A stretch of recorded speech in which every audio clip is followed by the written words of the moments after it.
Mga kapuso, nakabakal na ba kamo nin Christmas lights o mas gusto nindong gamiton liwat an sa indong mga pailaw kan nakaaging taon? Ano man an sa indong desisyon, may pagirumdum dyan ang DTI asin BFP Camarines Sur. Kung ano-ano ang mga iyan, aramon ta sa pagtutok live ni Chris Novello. Chris?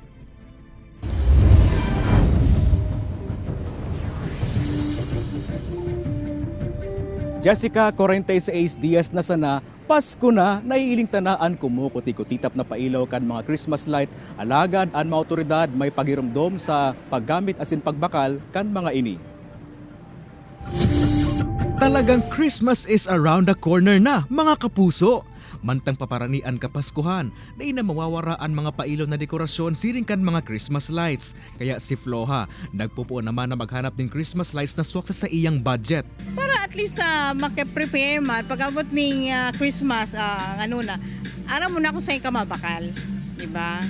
Alagad ko na ni ba maut pagbakal ng bago mga pandekorasyon. Si Evie Lu, sige namit subot ka nakaging taon, iyon na sana ang gagamiton. Nihuli sa mahal na barakalon ngunyan. Taday manggayo pigpaparagamit.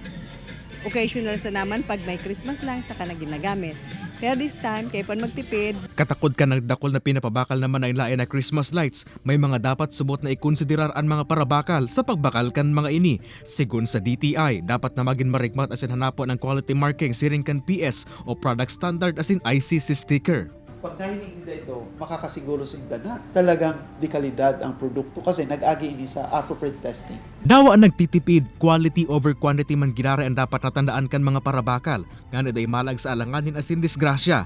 Importante man ang pagtest ngo na kaini ang test bayadan. Sa parte man kan BFP Camarines Sur, importante na aramon kan mga parabakal kung pang indoor o outdoor ang babakalong Christmas lights, nganing malikyan ang kasulo. Ang outdoor kasi pwede siyang madumog. Ang sa indoor naman, di siya pwedeng iluwasta kasi magkokos talaga siya ki short circuit na inaapod.